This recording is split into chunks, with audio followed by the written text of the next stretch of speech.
ça peut ne pas du bor parce que procédure décaissement état day jël temps te buy dajee ak clôture budget mën nga gis compte bu am xaalis sax ñu fermer compte bi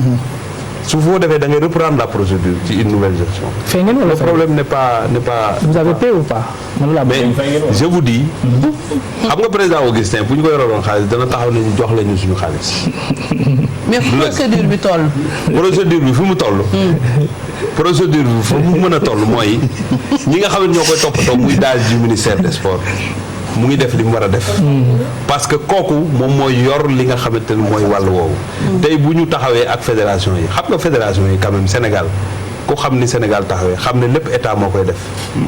du ñu war a mën a taxaw di topp état naan ko lii ak lële parce que ñoom ñoo war a nekk au premier rang de tout. Vous allez dans les pays développés le football est géré par les fédérations. fédération yi dañu am autonomie financière. tey am na fédération yoo xamante ne suñu bëggee sax ñu gunge leen ci frais de visa 2 millions sax ñu war a dem extérieur. il faut ñu jàppale leen ci pour ñu mën ko def kon dañu toll ci liggéey boo xamante ne analyse bi bu ñu ko lëndëmal parce que mënuñu ko lëndëmal analyse bi mooy ñu ngi def des pas pour permettre aux fédérations ñu mën a ànd ak état di jëlandoo ensemble li nga xamante ne moom mooy dépense yi tey la petite catégorie xam nga ne ñu bëri footballu jigéen ñu Côte d'Ivoire ñële dem nañ fële ñëwuñu ci état pour ñu jàppale leen. mais monsieur le ministre sa département bi dernièrement bëri na ay scandale financier entre Jemé gis nañu fi kaw Gorgui Sy Dieng gis nañu fi 300 millions yu réer entre le directeur du cabinet ak le président de la fédération sénégalaise de football le président de la fédération sénégalaise de basketball ba gis nañu tamit ba ñu dàq sa dage bi yow en tant que personne morale de l'entité nan nga ko jàngatee. Bakary la déranger aussi li nga wax rëy na nag 300 millions bu mu tëral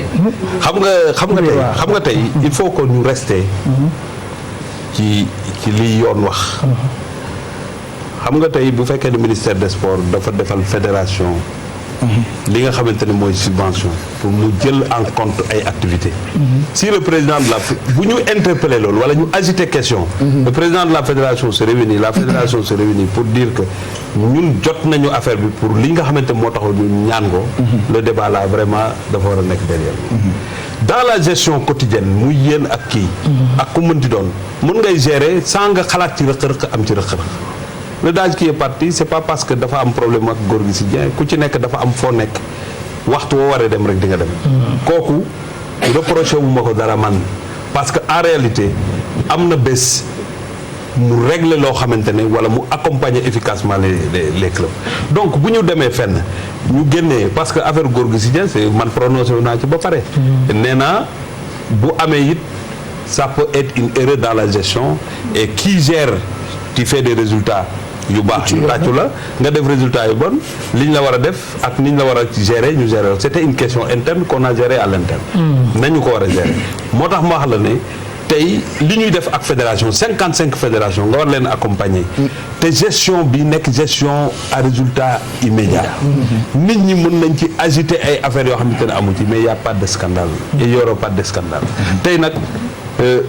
un ministre il est là il coordonne ku ci ne da nga am sa responsabilité di ko assumer pour des résultats positifs soo amee jafe-jafe ci say résultats ki la war a analyser ki la war a noter ki la war a jàppale ki la war a gunge dina la gunge wala ki la war a sanctionner dina la sanctionner et ça se passe partout kon dama bëgg rek nit ñi xaw positif te xam ne fii nga xamante ne booy analyser globalement li sport jot a def depuis président Macky Sall nekk tout ne peut ne pas être rose mais il y a beaucoup de cas pas qualitatif yoo xamante ne ñëpp a ngi koy rafetlu mais ma daaneel fournisseur yu ministère des sports yi il paraît que amal nga leen xaalis bu bëri bu ma nee amal nga leen pas yow personnellement mais sa ministère mais puisque y a personne morale bi je suis obligé de la joxoon bon amal nga leen xaalis bu bëri lan moo tax boobu ba léegi maire yooyu di daw derrière leur fonds fournisseurs yi di daw derrière leur fonds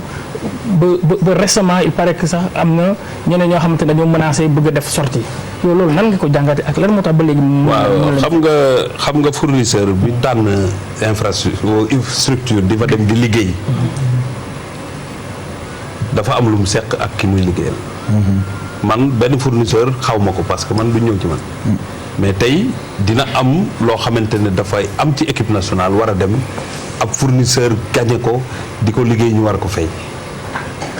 il faut bañ a fay mënta am retard de paiement mën na am parce que nit aussi da ngay wax lii nga xamante moom mën na am te loolu ça ne date pas d'aujourd'hui c'est depuis ministère des sports nekk fii parce que particularité ministère des sports mooy équipe day war a dem léegi ñu war ko régler léegi am ko ci liggéeyal pour mën ko def ñoom ñooñu ñu ngi liggéey ak ñi nga xamante ne ñoo yor service yooyu parce que alal la boo xamante ne même bu daaj bay dem wala ministre bay dem day nekk ci passation de service donc du document la yoo xamante document yu officiel la fay nag buy am dépendrewul ci ministère des sports yi parce que mën ngaa def say engagement mu am tension financière wala mu am retard dans le processus mu xaw a tardé mais dama leen di rassurer te xam ne le ministère des sports wala état du Sénégal nekkul pour couler benn entreprise dañ fi nekk pour liggéey ak entreprise te kuy liggéey ak nit rek da nga cee gis sa bopp su amee benn jafe-jafe aussi dañ koy ànd liggéey ko pour jafe-jafe boobu ñu dépassé ko ñu mën a continuer di travailler pour l'intérêt du sport sénégalais. yaa ngi waajal Coupe d'Afrique. balaa ngay génn foofu ci jafe-jafe yi ba léegi monsieur le ministre dama gis ci coupe du monde bi jigéen ñi bi ñu génn Astou Traoré dafa gaañu sous les couleurs de l'équipe nationale ba tey ji ñuy waxante ni xale bi moom moo obligé jël xaalisam di fañ borom elle s'est même plaint que ni du fédération du ministère du kenn ko ko jàppale alors qu'elle s'est blessée sous les couleurs nationales ban jàngat nga am ci loolu ak lan nga ci fas yéene def. mais loolu soo amee je le regrette parce que le ministre n'est pas au courant xam naa ne bi ñu demee Tenerife amoon na parce que moom yàgg nay xeex pour Sénégal te am gaañu ku am jom la man dem naa ba këram jàlle ji ko parce que c'est une grande lionne qui a tout donné pour son pays aussi lui a tout donné parce que coupe yi mu jël ak lépp président Macky Sall recevoir na ko fi jox nañ leen fi ay appartement à Diamniadio loolu yëpp c'est une reconnaissance waaye man li ma jàpp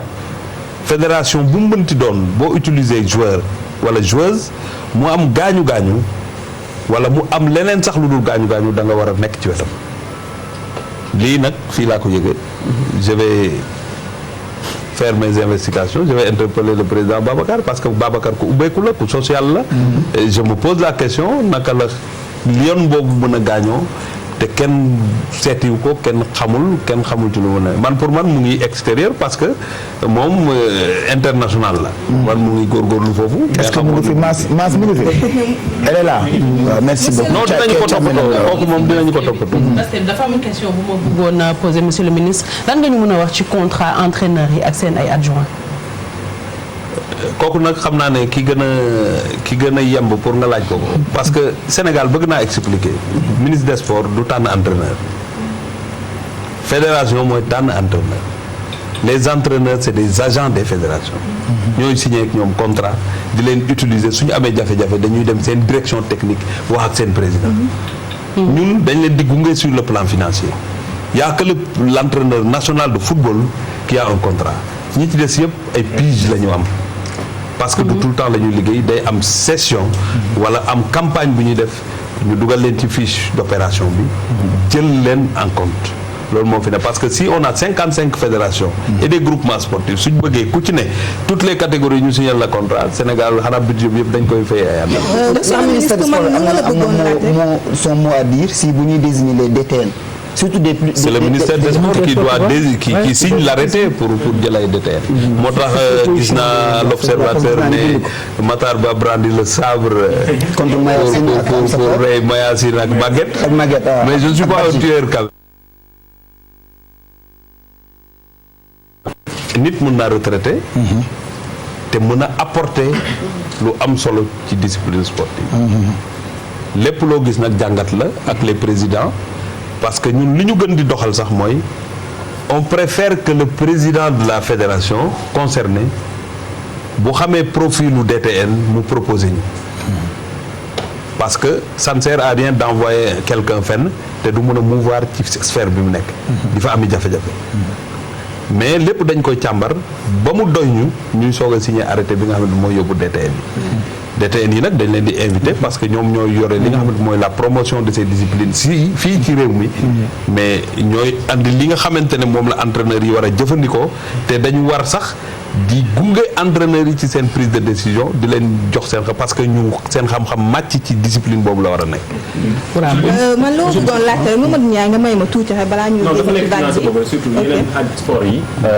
après parce que dañuy ñëw ci athlète ci ñi nga xamante ne ñooy def taekwondo yeneen athlètes yi toujours dañuy am problème mu visa récemment ñi ngi dégg ñi ngi gis waa ñi nga xam ñooy préparé dem fële ca Grande-Bretagne ñooy waa taekwondo dañuy sont bloqués à Dakar depuis une semaine lan la ci ministère def pourquoi toujours yeneen sport yi sax du rek athlétisme wala ñeneen athlètes yi football wala dara toujours dañuy am ay problème mu visa lan la ci ministère des sports taxaw mën a def amul ministère des sports day gunge dafa dénkaane di gunge. dañu dénkaane te defuñu laisser faire. cela veut dire que bu ñu amee jafe-jafe dañu leen di gunge ministère des affaires étrangères directeur bi nga xam ne mooy yore haute compétition di leen jàppale ci loolu. mais li ñu war a xam mooy soo jógee fii dem États-Unis dépendre atul ci Sénégal. dëgg la ci dëkk ba ngay dugg. seen loi et règlement la dépend. ñoom ñooy analyser ndax dañ lay jox wala joxuñu la. liñ leen war a mun a wax kay mooy. bañ a xaar ba mu ne tëkk ne jonn nga di ko wër. da nga ko war a teel a wuti ba may nit ñi marge de manœuvre ñu mun laa jàppale pour nga am li nga xamante ne mooy. man loo bëggoon laajte rek mooy dañuy wax ne. le temps que Mamadou Ndiaye dem ci internet yi.